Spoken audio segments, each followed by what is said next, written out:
Everyone, welcome. Welcome to the second episode of AI and CX. We're going to give a couple of minutes to let people trickle in. Maybe they're finishing up their lunch breaks. So in the meantime, let us know where you're joining from if you want to drop it in the chat. Yeah, exactly. Brittany beat me to it. I'm joining from Toronto. Catherine, Stacy, how about you? I'm joining from Sunrise, Florida. And I'm in North Carolina. Nice. Definitely both have a little sunnier weather, I'm assuming, than we do right now. Yeah, just a little bit. Yeah. Just a little. Totally fair. Awesome. Well, hello again to people who are trickling in. We'll get started in another couple of minutes. And yeah, super excited.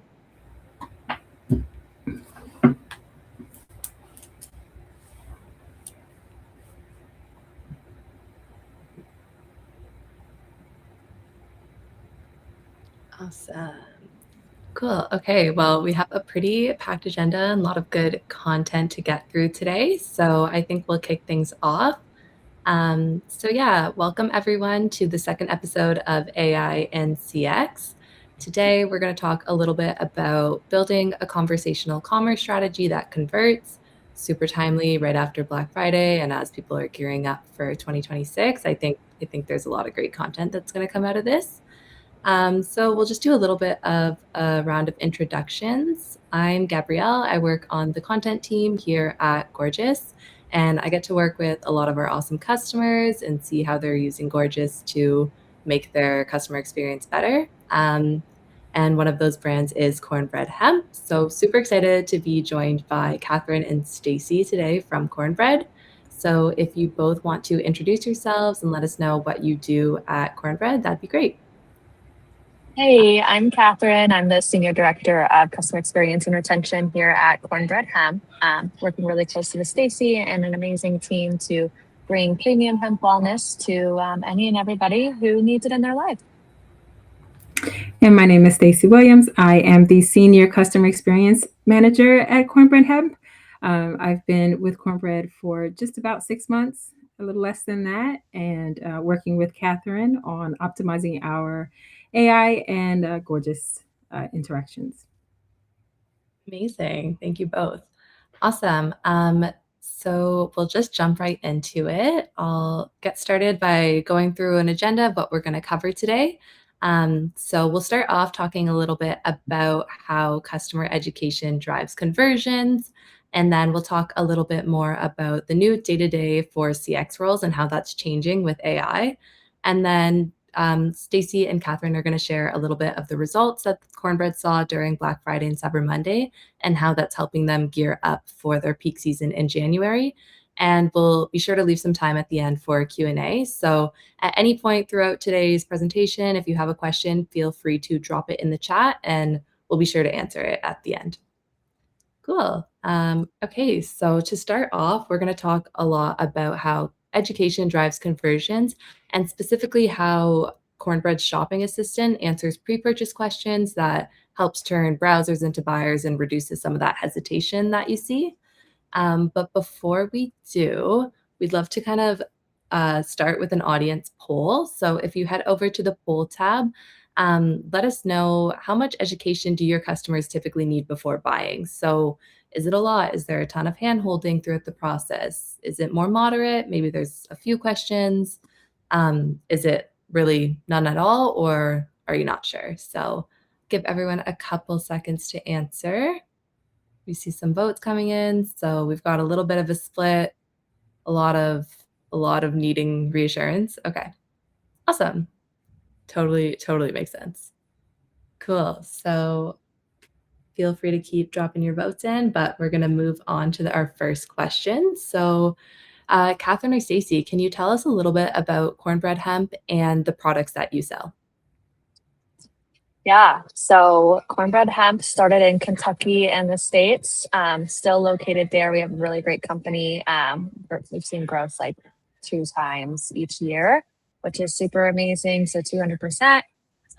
We do sell THC infused or hemp infused products. So we've got CBD gummies, we've got THC gummies, CBD oils, THC seltzers, THC topicals or CBD topicals. So just like a nice range of different products that are hemp derived and infused to help with relief, sleep, and recovery. Amazing. Thanks for that. Yeah, I love the brand. I love following along on everything you're doing, and it's really great It's to a see fun all these. time. Yeah, we get to do some Yeah, cool stuff. yeah, for sure. Cool. Okay, so obviously Cornbread is a wellness brand helping people reach their wellness goals. So curious if you can share a little bit about what role customer education plays in the buying decision specifically for wellness brands. Yeah, so customer education is very important. It is pivotal in helping a customer decide on which product is best for them and their needs. So we spend a lot of time making sure that our education resources are as up to date and accurate as possible. Yeah, it Yeah. totally makes sense. Yeah, go ahead, Catherine. Just to piggyback off of that, I've been here for about 2.5 years now. We started as just a CBD company, and we've, kind of grown into THC wellness as well. But I think, wellness is a very saturated market right now. It's a lot of wellness trends. It's kind of getting to the nitty gritty and getting to the bottom of what our product actually does for people. And really making sure they're educated on the differences between the products to feel comfortable with what they're putting in their body, and ensuring that they're going to get the results that they're looking for. Yeah, yeah, totally makes sense. And there's a lot of information out there, so can Oh, totally yeah. see a lot of questions. Curious, like if you don't mind sharing, like what are some of the common questions that you see that customers ask before they make a purchase? Most of our questions, customer questions, center around ingredients, um, dosage recommendations, and what are the benefits of our products. They have certain symptoms that they're looking to help alleviate or help, ease. So they really want to know which products are going to help with those symptoms. So, and dosage, ingredients are very important, and most of our questions center around that. Yeah. Awesome. Makes sense. Cool. Okay, so kind of a nice segue. What impact have conversational commerce tools like Gorgias's shopping assistant had on your customer journey and helping out with these questions you see? It's had a major impact actually, especially during non-operating hours, because shopping assistant is able to answer questions that the customer has when our CX agents aren't available. And so it does not, it continues the customer order process. So a customer can go on to our site, look at a product, they have questions, they can ask questions, about the doses, about the ingredients. These are my benefits. These are my symptoms. What are your benefits? And then shopping assistant can answer that question. They can choose the product and then place the order, and it's a seamless process. So it's very, very impactful. It's a big benefit in helping the customer and then having them get the result that they want. I think it's a really cool experience. From a high level, Stacey has done such an amazing job implementing shopping assistant, and we have immediately seen the impact. But it is a really cool experience to test it and go onto the site. And as a customer, as I'm Mhm. scrolling down a product page, and then there's all of these content blocks with all of this information that I want to know. But then shopping assistant pops up with those top three questions, and they actually like have an impact on me. They're like, wow, like this is what I was wondering. Let me just go ahead and interact. And then immediately seeing that turn around just makes that buying journey for the customer, I think, a little bit shorter, which is what everybody wants. Mhm. Amazing. We love to hear that. I Mhm. noticed you talked about those like suggested product questions. Yeah, how I'm wondering if you can share a little bit more about how that has been. Do you see most customers starting a chat with those or reaching out on their own? It's a little bit of both, but Mhm. most of our shopping assistant engagement does come from those suggested product feature. It's been very pivotal. That really has had an impact. It almost anticipates what the customer is asking or needing to know. And it's very insightful. It's almost spot on with the type of questions that the customers has. And it's played a major role in helping a customer decide on what product they want and need. That's great to hear. Cool. Okay, so now we'll move on to the next section. So, obviously, there's been a lot of talk this year about AI. It's changing roles, it's changing CX teams.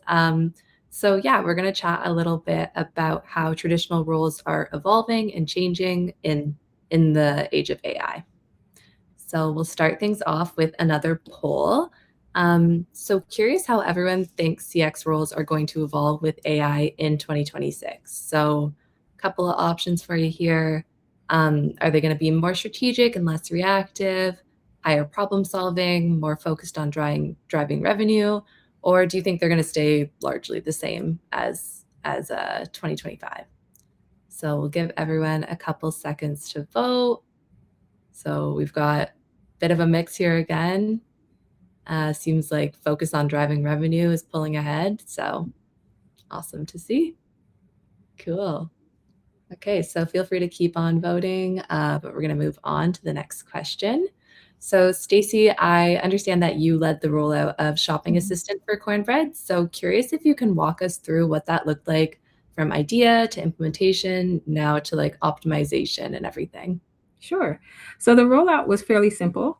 To prepare for the rollout, we did an audit of our knowledge base to make sure that it was as accurate as possible and it was as up to date as possible.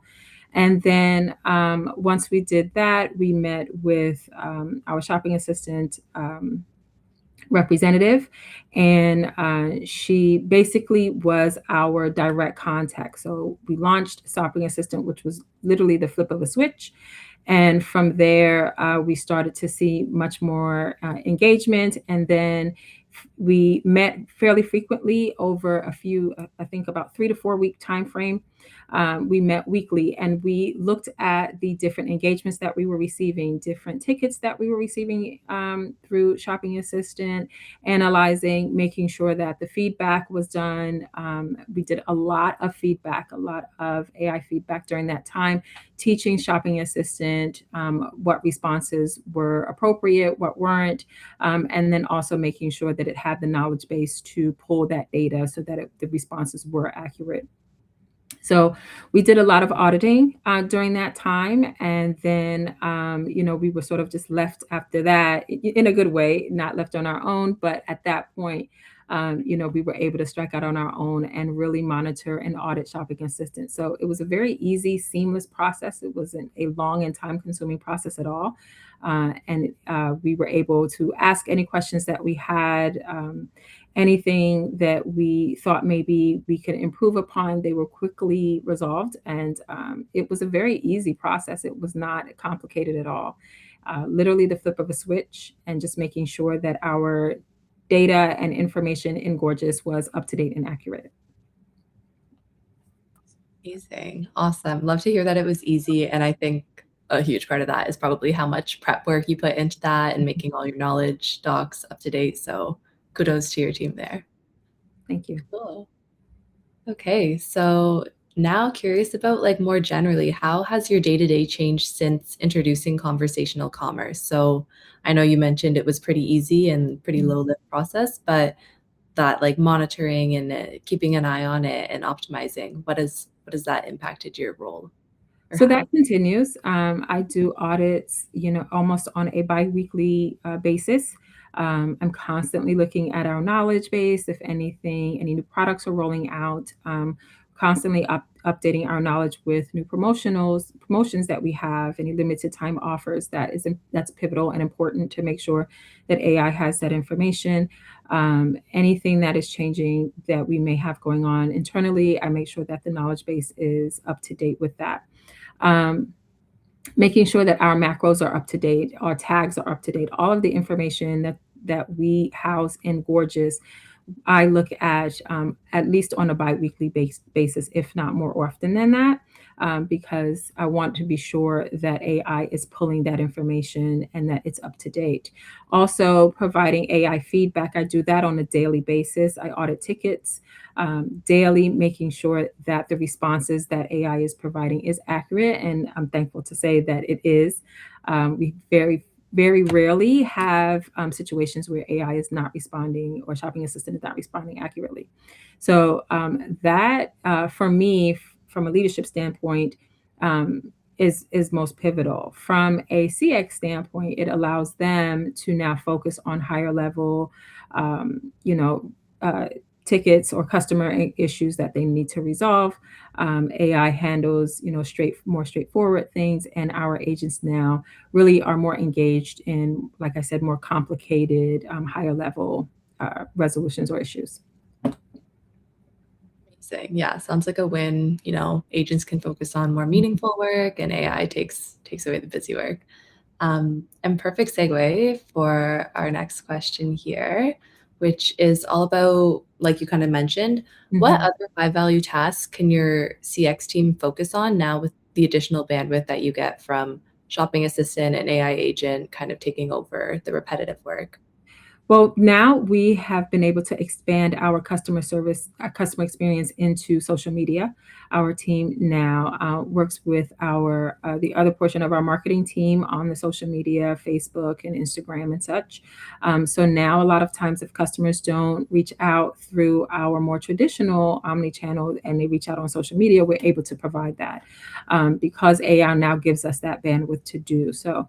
That has been really helpful. We also just recently launched a retail shop and pop-up shop for the holidays. Our CX team now supports that as well. So, we have the bandwidth to take on those additional tasks. That's amazing. That sounds really interesting. Love the pop-up shop idea. That's super cool. Catherine, I'm wondering if there's anything on your end that pops to mind. I know you had mentioned that like phone was a channel that you looked at. Curious if you can share a little bit more there. Yeah, we definitely use phone calls. I'd say as like our highest value touch point for customers. We have an older demographic, especially with CBD as we trickle into, more of the TAC space. We get a lot of customers calling in, asking to order, asking questions. And sometimes we end up just yapping. I was yapping with a customer last week, and then I was like, okay, we've been on the call for about 15 minutes. I probably should go. So it does allow us to kind of, build those relationships with our customer more, which is something that I think is not as common in, customer experience with a lot of different brands. The other thing that I would like to touch on here with our team is allowing them to grow into different skill sets as well. So they're not just in the queue. Now that we have automated, at least half of our ticket load with Gorgias, like they are able to find problems, ideate on solutions, step in and help out, like with the retail, with the pop-up shops, other areas that they can grow into and improve. So that way, if they have, an area that they want to grow into or level up, like they're not just stuck like in the ticket queue, answering calls, answering chats, answering emails. So giving them that kind of growth in their role, I think is a key part of who we are at Cornbread. So it's really exciting that we've been able to optimize our AI so much to allow them to have a little bit more bandwidth there. Amazing. I love that. Yeah, I feel like that's something we keep hearing that kind of is opposite of all the worry and all the panic that Mhm. you see online. It's actually that AI is making CX roles more meaningful and providing more growth opportunities. So it's great to hear that that's the case at Cornbread. For sure. Awesome. Okay, so moving on to the final section here. So would love to chat a little bit about Black Friday, Cyber Monday wins and how that's helping you prepare for January, which is the peak, wellness prep season. So yeah, let's dive into that a little bit. Yeah. Again, but just one last kind of poll for the audience. So obviously, we just had Black Friday, Cyber Monday, one of the biggest retail weekends. So, what are some of the biggest challenges during these peak sales periods? So, is it handling ticket volume spikes, maintaining response quality, converting high intent shoppers, or all of the above, and probably a lot more? So, go ahead and cast your votes in there. All right. Yeah. Just as we suspected, all of the above is kind of running away with it. So, great. Cool. Okay, so feel free to keep dropping your votes in there, but we'll dive into our next question. So Catherine and Stacy, you shared with me that Cornbread Shopping Assistant has an average 20% conversion rate, which is amazing. Great work getting to that point. Curious if you can share a little bit about how that average baseline compared to what you saw during Black Friday, Cyber Monday. Yeah, absolutely. The exact conversion rate is totally escaping my mind right now. However, I do know that we held steady and we saw an increase in our weekly conversion rate just across the site. So definitely see an impact from the CX and the help bot or chat bot, I guess. Overall, we did see like huge improvement across our numbers. And this is basically in tandem with all of the AI tools that we've launched with Gorgias, the most responsive one being the AI bot. So, for example, our first response time last year was a little bit over 2 minutes. This year, 21 seconds. Attributed revenue, we saw a growth of about 75%. All of our numbers grew. So our tickets doubled. The amount of tickets that AI handled, like 400% compared to last year, which is absolutely crazy. But what did stay the same is our C stat literally was right in line with what we were looking at last year. All that to be said, shopping assistant popping up, it's in that part of the customer journey. We had a really rich promotion going on. It was buy one, get one free, which really sends like a lot of people to the site all at once. So shopping assistant popping up, answering those questions, especially because Stacy does a really great job with handling our guidance and inputting basically all of the promo details in there, helping customers get from point A to point B before the promo ends, and then it's extended, of course. But did see just an overall improvement. We were able to hit and exceed our revenue goals that we had set for ourselves, which is super amazing. Now, based on the poll, we did see a huge uptick in the amount of tickets. And I know that our team definitely felt the weight and, striving to provide the same level of service to all customers, but also ensuring that we were, converting all of the customers that we could too. So I think that's where Shopping Assistant really was key on handling those conversions and holding steady. Awesome. That's really great. Those are really impressive results. So great. Yeah, I don't know if there's anything you want to add, Stacey. I know there was a lot that we had going on that week. No, you covered it. Yeah, you hit all the points. I think the conversion rate for Black Friday was about 30%. Wow. Love it. Yeah, big increase there.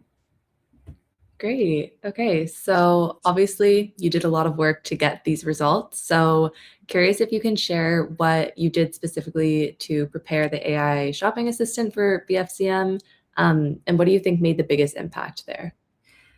I would say it, hands down, would be the knowledge and the guidance and the help articles. It was that is where Shopping Assistant is going to pull most of its data and being able to provide the responses to the customers. So making sure that those guidances were up to date, and also the language in the guidance had to be simple, concise, very straightforward, so that Shopping Assistant can deliver that information and without being confused or getting too complicated. So that was the biggest thing prior to Black Friday, Cyber Monday. I went through all of the guidance and I rephrased the language so that it was more concise, more simple, more straightforward.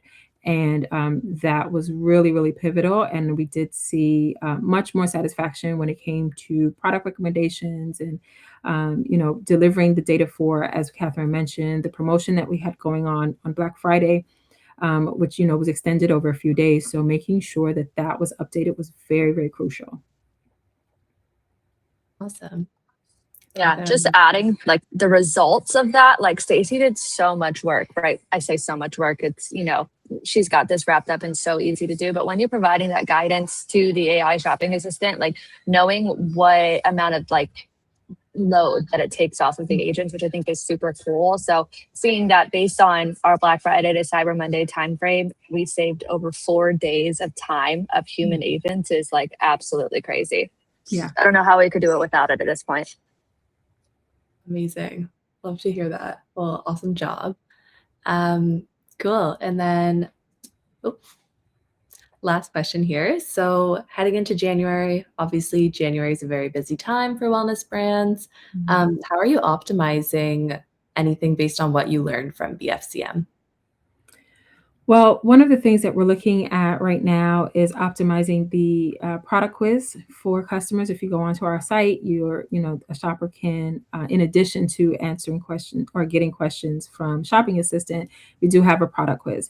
So we want to optimize that product quiz and make sure it's as robust as possible. And then looking at how we can then feed those answers into AI, and then also feeding it to our customer experience agents, so that they have that data. That's going to be very pivotal. We did so much work in the front end before Black Friday, Cyber Monday, to make sure that Shopping Assistant was as efficient as possible. That now going into January, we can look at this other side of it now. So Shopping Assistant itself is doing really well, as I said, but now optimizing and making sure that that product quiz is is really robust and feeding into both AI and our customer service agents. I'm also really excited to optimize based on benefit. So, the wellness industry, like I said, there's a lot of saturation out there. So, like, what are these products going to do for me, and like, why should I buy them? So, really kind of advocating for why cornbread versus other brands, as well as like really explaining that routine matters. So, in the CBD space, like your body adjusts to the amount that you're putting in, like adjusts to the amount that you're giving it, and you have to take it consistently to see the results. So if you go and you check out our reviews, they look amazing. You're expecting to take a gummy and be like soft like that, but that's not really how it works. So letting first time customers know that it does take time, but you can totally get that experience as long as you commit to that. And that's where that whole new year, new you comes into play. We also have some really exciting new stuff coming in Q1, and I am so thrilled to use Shopping Assistant's product like feature tool to really highlight those new features, cross sell, upsell, and just kind of like really give the spotlight to those new products that they deserve. Amazing. That sounds so exciting. Can't wait to follow along and see what's coming. Great. Well, thank you both so much. Those are all the questions I have. I'd love to open it up to everyone in the audience. So if you have any questions, we've got about a couple minutes to answer them. So feel free to drop any questions in the chat for Catherine or Stacy.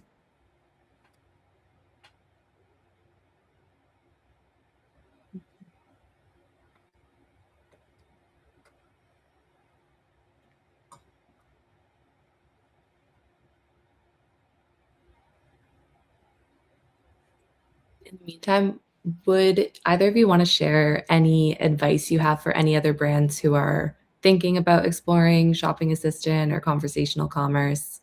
What kind I of would love to. Yeah, go for it? I would love to, because it takes time and it takes work. I think that there is a common you know, this common notion that AI is just like here and it's ready to go. But I think it's really important that you spend time training it and optimizing it, because the more time that you put into doing that, like later on, the less time that you're going to have to babysit it. And it's actually going to give your customers like that really amazing experience. We get reviews all the time of can't like love Allie. Allie's our AI agent's name. Allie's AI, or sometimes people will even realize like I didn't realize Allie was AI, but like wow, I still feel like that was a really genuine conversation. So the more effort and time that you put into it, the bigger like reward you're totally going to get out of it. And also lean into Gorgias. Like any kind of issue that you do have, they are so knowledgeable and super helpful and have helped us just like so much. And like I say, we use AI for what 40-50% of our ticket load at this point, Stacy, and it kills. Yeah. We look at AI as another team member. We treat it as another team member. So we train it and teach it just like we would our human agents. So we, as Catherine said, some people don't even realize that Allie is AI. I think for us, what was really important was making sure that the tone and the language that AI used or Allie used was very similar with the tone and the language that our human agents would use. That was really crucial in creating a relation, keeping and maintaining a customer relationship. When they're speaking to a human agent or getting an email or a chat from us, it's the same language and tone as if it was an AI agent. And that's been very helpful. Amazing. That's awesome. Yeah, in our last AI and CX session, Samantha from Roback said that sometimes it's nicer than the humans, which kind of made me chuckle. But it's true. Once you train it on tone of voice, it really sounds like your brand. So Yes. that's great to hear that that's the experience. Awesome. Okay, well, I don't see any questions in the chat, so I think we're all good to wrap up. Thank you both so much for coming on, sharing all your insights, and spending this time chatting with us. So super, super grateful for both of you, and especially doing this in December. It's awesome. Of Thank course. Thank you so you. much for having us. We love y'all. Mhm. Yeah, always great chatting with you. Yeah, so that's all we have today. Thanks so much for joining our second AI and CX webinar. You can expect an email from us in the next couple of days, sharing the recording. And I'll be sure to share Stacy and Catherine's contact info if you have any questions that you want to follow up with after. Awesome. Awesome. Sounds great. Thank you all so Thank you. Thanks. Bye, everyone. much. Bye.